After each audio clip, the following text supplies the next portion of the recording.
A Brown superstar restructures his contract, some surprising injury and possible availability news. And we're continuing our 2024 Browns opponents preview with the Cincinnati Bengals. Big show coming up. Let's get to it. Turn up your volume. Because you're about to listen to The Sick Podcast with Andy McNamara, the sickest Cleveland Browns podcast. Chubb runs, he's to the 10, 15, he's to the 20, 25, 30, 35, 40, 45, 50. There goes Chubb, he's to the 30, 20, 10, 5, touchdown, Shabba Lubba Hub. It's gonna be sick. Welcome, everybody. Training camps have begun. The Browns are at camp. Players have reported everybody's there, no problem. And that's because Amari Cooper's mini holdout protest, it's been resolved. Andrew Berry and that front office, contract wizards, they got it figured out, just as we thought it would. $20 million guaranteed, fully guaranteed on this last year. So no years added to Amari Cooper's deal. So this very well could be his last year as a Cleveland Brown. $20 million guaranteed, and then $5 million in, quote, reachable incentives. So all that money, the 20 mil plus the 5 extra for Amari Cooper. We're feeling good. We're there. Not a problem. Everybody's at camp. I'm Andy McNamara. We got a big show today. We got a lot of fun. We're going to continue. We're in week 7 now of our Browns 2024 opponent preview, Cincinnati Bengals. We'll talk about that in just a second. But first, make sure you are clicking subscribe, like, leave a comment. How do you think this AFC North is going to rate out? What's the ranking? What's the finish going to be like in the AFC North? Let us know in the comments. Make sure you're following us on Twitter, on X, at SickPodBrowns, at AndyMC81. Always have great content there. On Instagram and TikTok, at AndyMC Sports. Always appreciate those shares, follows, comments, likes, all that good stuff. So a couple other news points. Amari Cooper, as I said, but also this was interesting.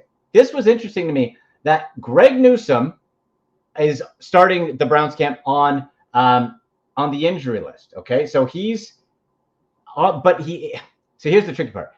He remains on the active roster, but he's on the injury list, as is Nick Chubb on the same type of list, meaning that Chubb has not been placed on that physically unable to perform where you have to be out for a minimum of 4 weeks.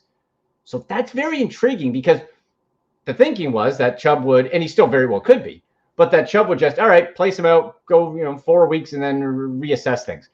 But him and Newsome are both on the injury list to start, but remain on the active roster and can start practicing once they pass their physical. So that's going to be the big challenge. But that Newsome angle, bit of a concern.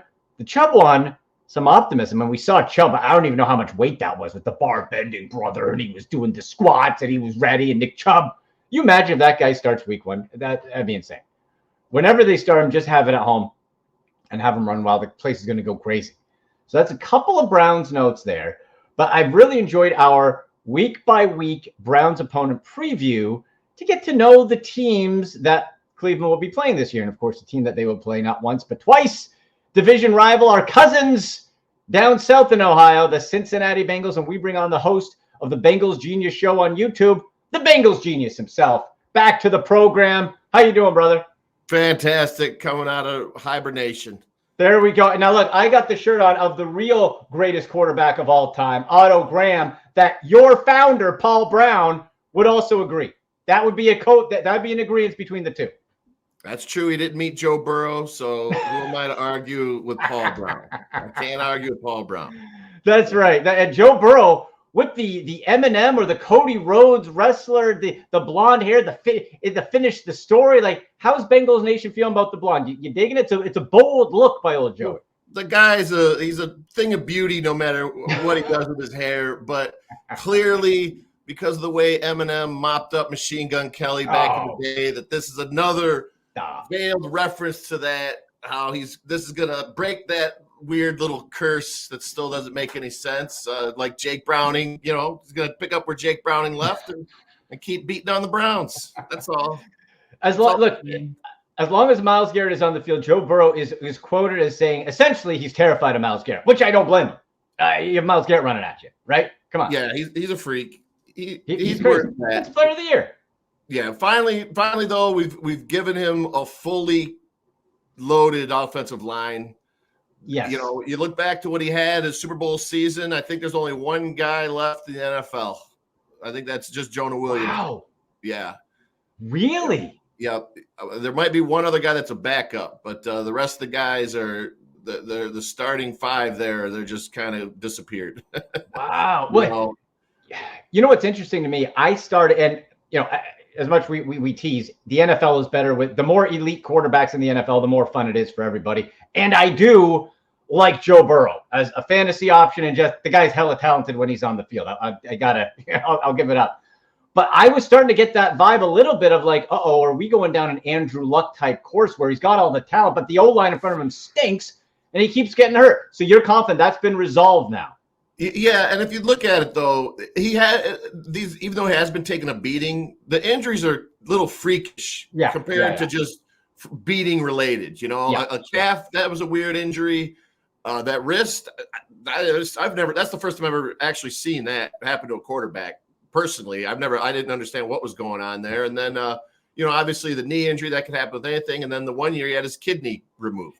Right. Or was it, that or appendicitis, whatever it was. Oh, yeah. I'm sorry. I get them all confused. Yeah. But, so he had appendicitis right before the season kicked off. So those are kind of freakish things. They're not, not like purely from getting your brain smashed in. And plus, Andrew Luck, you're a West Coast guy. Come on. The Ohio guys are different. Yeah. That's right. Soft That's Andrew Luck. Disappears, gone all grizzly. So you guys, when we look at the Bengals draft here, now is Amarius Mims, is he starting? Is that your rookie, your first round pick? They're going to ease him in there.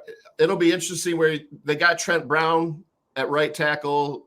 Yeah. And then they got Orlando at left tackle. So I could see him, maybe they squeeze him in there, maybe at a guard to ease him in.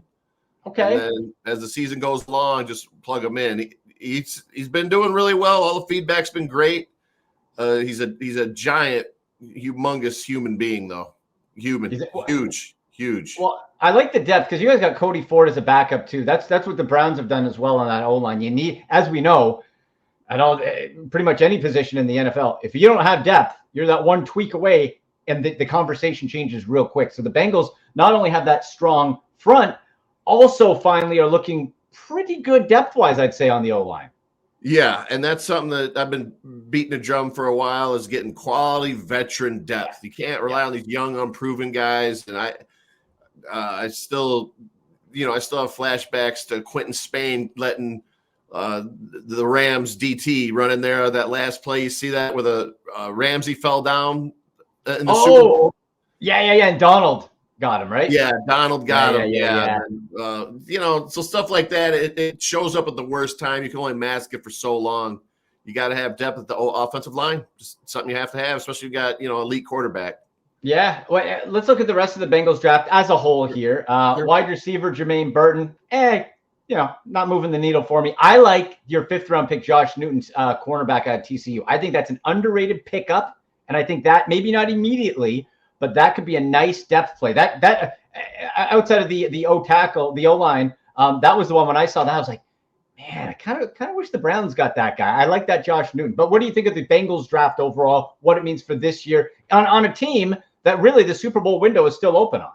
Yeah, I personally like Burton. I think he's a really a plug and play player for Boyd, who never really was that explosive, and he kind of had some big drops the last couple of years.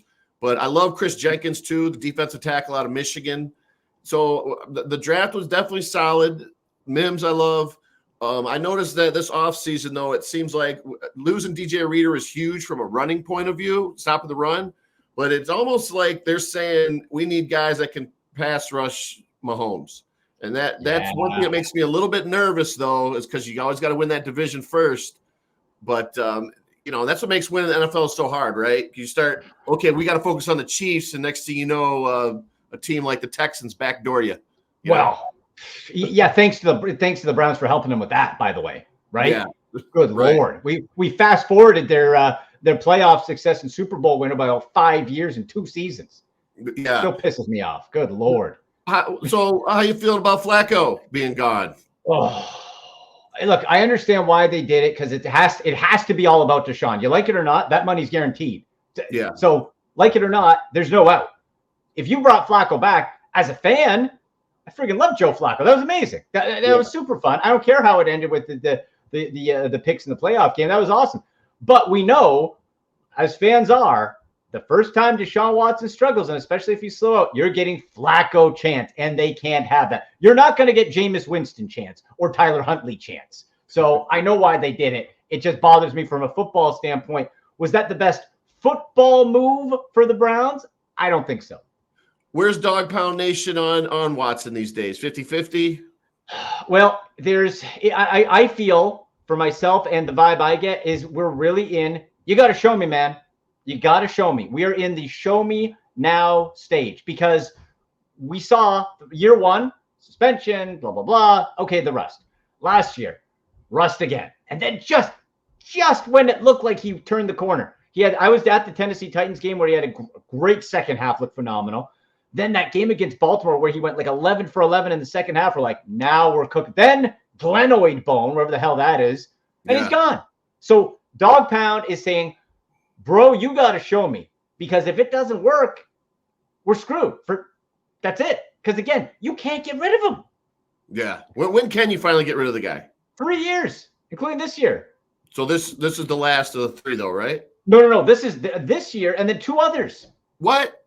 Yes, fully guaranteed. Yeah. So he is going to be in a Browns uniform for that time period, no matter what, because all the money is guaranteed. You can't, there's no Russell Wilson escape hacks like the Broncos had, even where you eat it for 1 year. If you cut him, like let's say after this year, it's like, this guy sucks. It's over.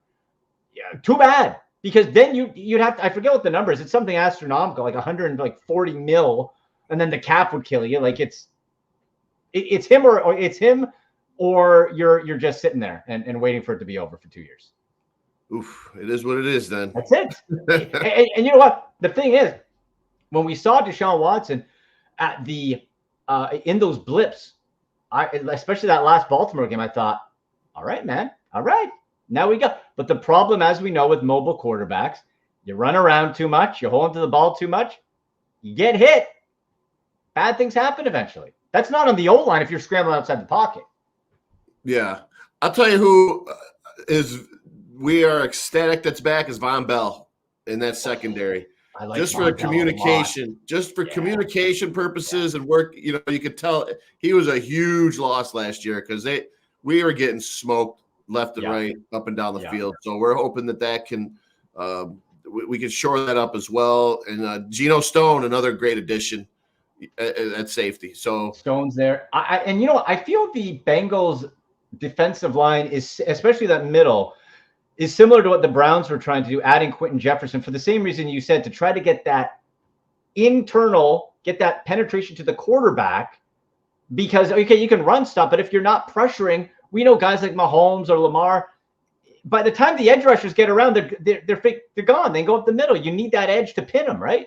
Yeah, that position, defensive tackle, pressure up the middle, in my opinion, cost the Bengals 2 Super Bowls with Aaron Donald and then Chris Jones. He's another guy. Yeah. The next season when we were playing in Kansas City, I mean, I think he had 3 or 4 sacks. I mean, if you can get that heat up the middle, it's all the difference in the world. Yeah. It really is, because then there's nowhere to go. The pocket collapses. I'm pushed back. Then I got to go. My edge guys are there, and your guys there, like Trey Hendrickson. I don't think that guy gets enough credit for what he's doing. And Hubbard getting a bit older, but he's a stalwart there, right? Yeah, it's that pressure up the middle. That's what we're looking for. That's what we're trying to generate. That dog up the middle that can disrupt the pocket, break it down.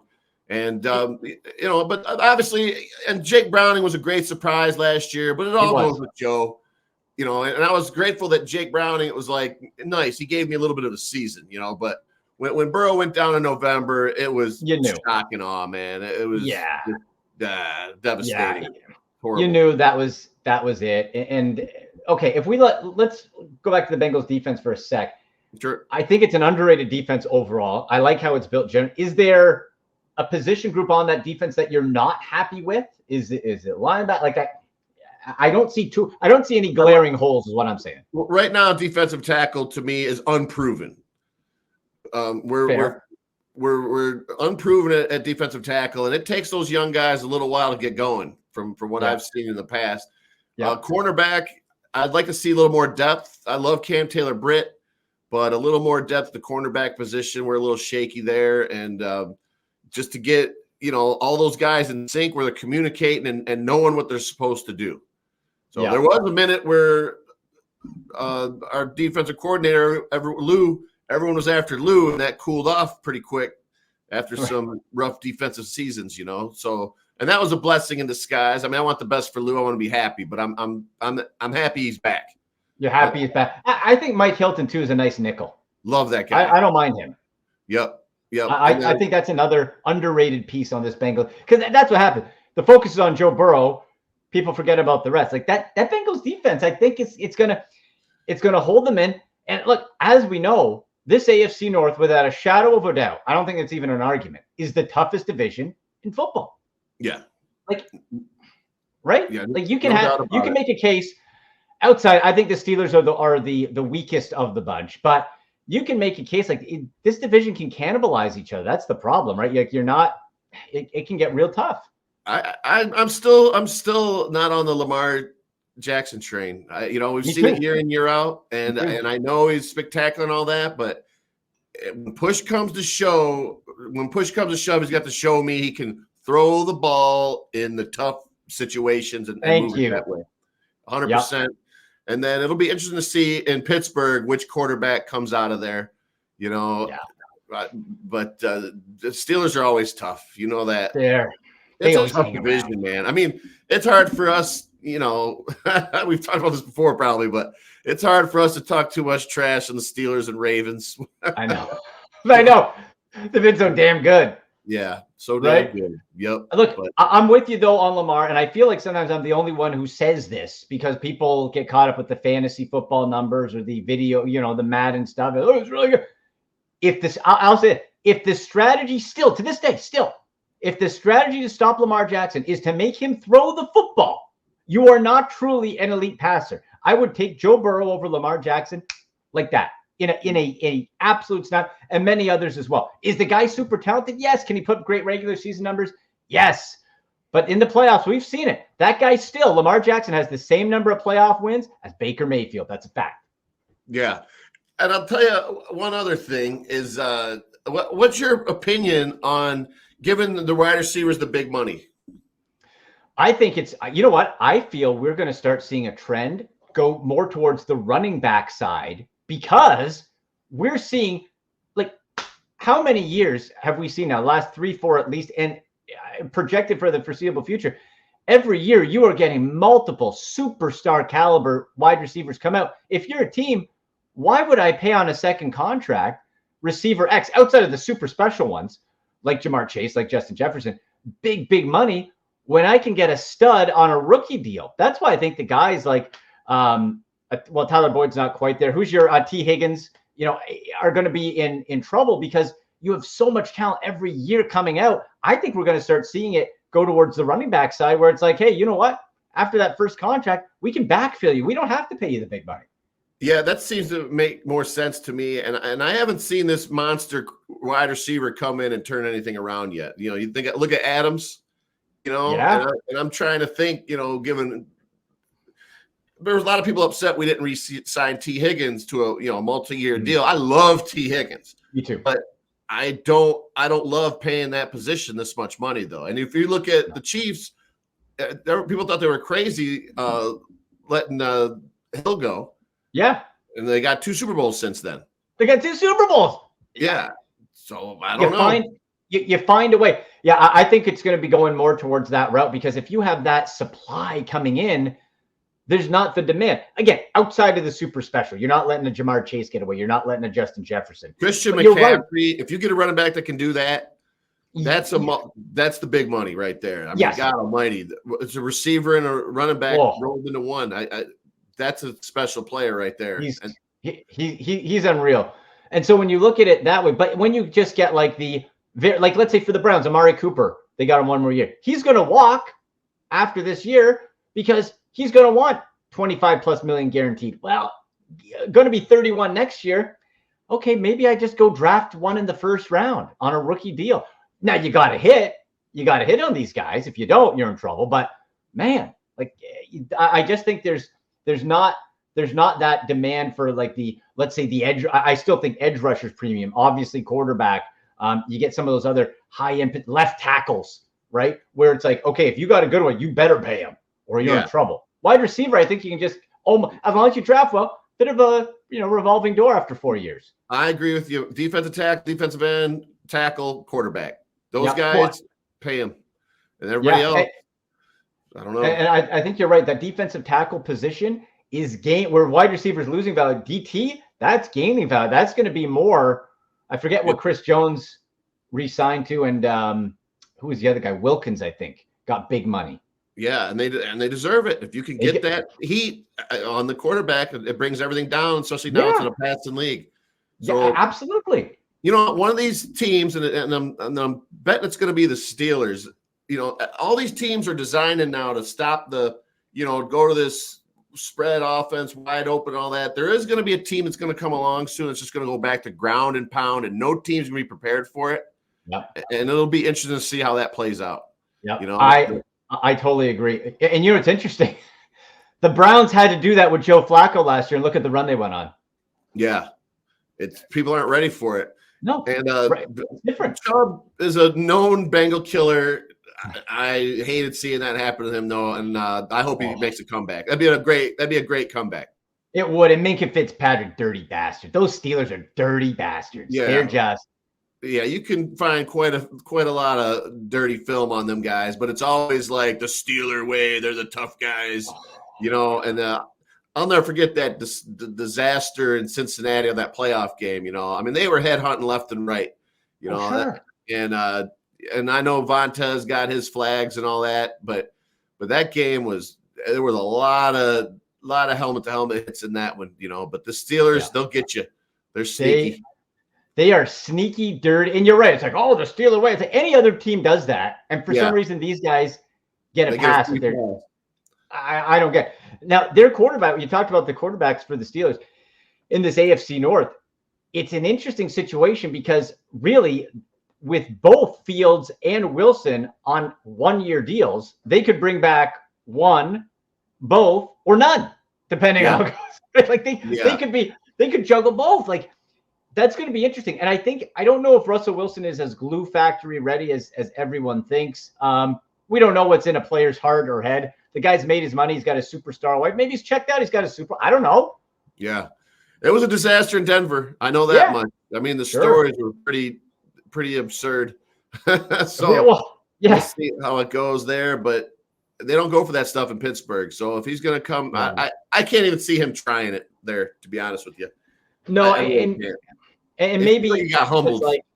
And maybe for him it's like, okay, I want to redeem myself. But again, we're projecting. Maybe he doesn't give a crap. Like he's made his money. Maybe he's like, I don't know, right? Like, maybe. Put it. But with Justin Fields, we saw. Like I love him coming out of Ohio State, but great practice guy.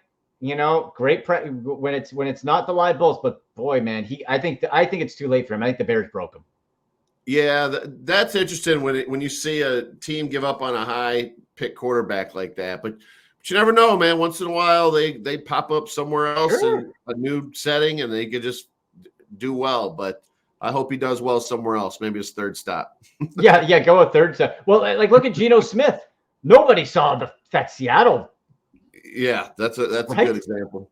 Out of absolutely nowhere. So. This is a really tough division. Let's go through the offense a little bit here. The wide receiver. Okay, you know what? We talked wide receiver. I want to talk the running game to you guys because Mixon is finally gone. You got Zach Moss in with Chase Brown. I like Chris Evans a little bit too, sitting in the way back fourth on the depth chart right now. Zach Moss was pretty surprising to me what he was able to do with the Colts. He was kind of an afterthought committee guy in Buffalo. What's the expectation on the run game in Cincinnati now? Well, Mixon, he was pretty good for us a few years, but the bottom line is he lost a step. I mean, he was a 4 yards a carry guy. I mean, that stuff just black and white, Yeah. So and Zach Moss provides a lot more in pass protection. And I think that's kind of why they went that route. Better pass protection, and then they're going to work Brown in for the explosive. That guy is explosive. So hopefully now, and that was the one thing I hope that we do more next season offensively, is they're so excited with Joe and the weapons.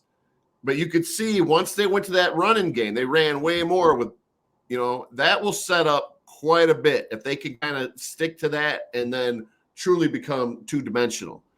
Well, I totally agree. I think it was a case where they got too pass happy. And maybe in part it was because of the poor offensive line. If you can't create holes, why are you going to run the ball? Yeah. With that improved offensive line, maybe they do. And I think for the Bengals standpoint, that would be very smart. You mix that in, and then all of a sudden people have to focus and opens up Jamar Chase more. You could see the offensive, how they adjusted last year. It was almost like, it was almost like they had 4 plays that they loved so much with Joe Burrow and the guys. It was like, and then I thought Zach Taylor did a great job game plan last year when it came with Browning in there. Like they really got creative, and they were just committed to the run, and that's huge. It's so tempting. I get it. You got Higgins, you got Chase. It's like, but if you could just stick with that run and keep grounded in there, that's going to open up a lot. Well, and let's finish on this with the tight ends. Mike Gesicki, liked him in Miami. I never felt he really reached the potential he could. And I wonder if it's kind of too late and he's just a guy now. Drew Sample's kind of the cat. He's a good, nice possession guy. Great blocker is his thing. Phenomenal blocker. So you have him in there. It's not all about, fantasy points, right? So yes, totally. What's the expectation for Gesicki? Is he brought in as like a fourth option? Are they going to try to work in the tight ends a little more? I think he'll end up being our primary receiving weapon at tight end. Right. So when they're ready to throw, you know what I mean? If they're in that situation, it's going to be Gesicki, and I think he's going to do well. I think he's going to be a great fit with Burrow. There was a guy, and I can't believe, like I said, I'm rusty. There was another tight end we had that came along last year. His name's slipping me right now, but 87. It's on the tip of my tongue. I know he impressed. Yeah, but that guy, he was our best tight end last season. I can't remember forgetting his name right now. Tanner Hudson. Yes, Hudson. Tanner Hudson. Yeah, he could be a surprise because he was stepping up big time last year. Yes, he had a lot of receptions.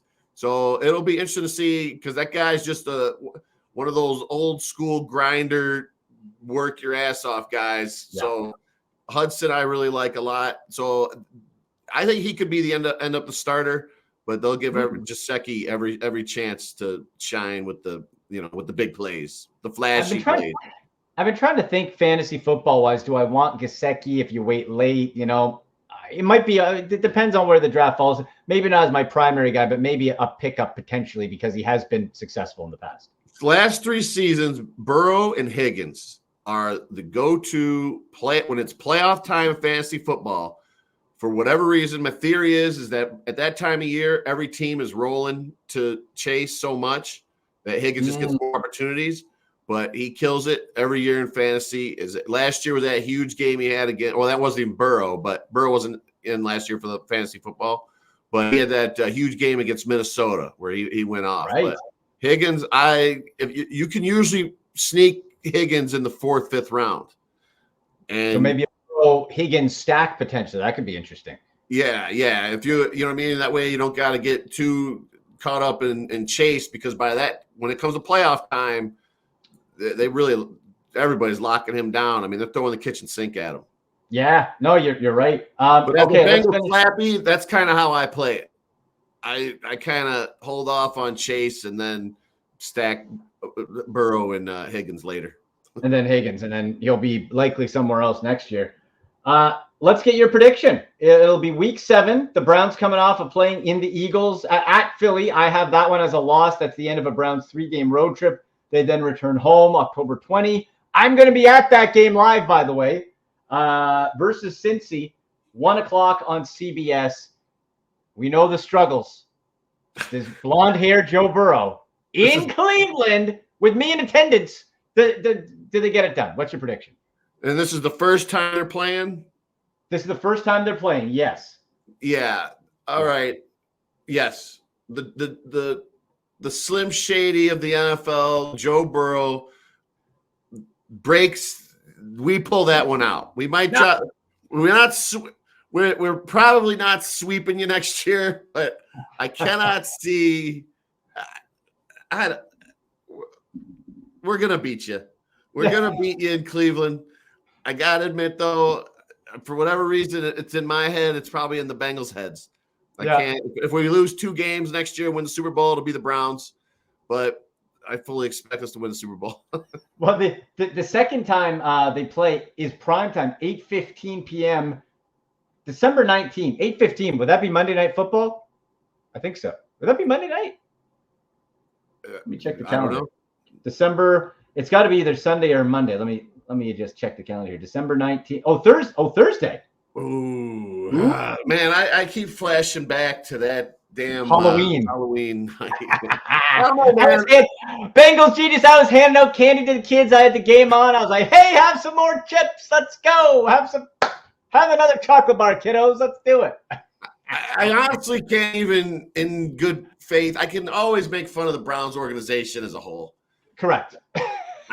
This is probably right now my biggest. It's my Achilles heel right now. I can't properly trash Cleveland until we can get some wins in a row. I just can't do it. Right. Sucks. You know what, though? Out of all the teams in the division, I hate the Bengals the least. I feel like there is that familia connection. There is that kind of cousin, kind of family rivalry with the Paul Brown, Mike Brown connection there. So it's the team. I hate the Ravens. I hate the Steelers. If I see anyone just in the store wearing one of them, I scowl at them. Like involuntarily, I scowl. You ever want some free entertainment? Go on my Bengal Genius channel. Look for the post games after the Brown losses. Oh, I've seen some of those. That'll sum it up. The misery, and that I can't express it because that's as raw as it gets for me. Yeah. I'm so baffled by it. I just don't understand it at all. I really don't. I don't understand it. I mean, Myles Garrett and then the secondary, I guess, if I had to come up with a reason, Right. But it happens. Yeah, it happens, but it's just strange. But Browns whatever. Can't win in Pittsburgh outside of that playoff win in COVID. They can't. Yeah, it is a tough division, and it's going to be a dogfight again. And we just all got to stop Kansas City from getting 3 in a row. God, that's it. No more Taylor Swift. Let's at least stop that. I know. And that's another guy that's hard to find any trash talking about at this point. Mahomes, so good. Good. Wait, the thing is, like, going into that year was like, oh, he's always had an easy path to the playoffs. It's always been home games. It's always been him. Can he overcome it? And then he did. It's like, overcame it all. Yeah, overcame everything.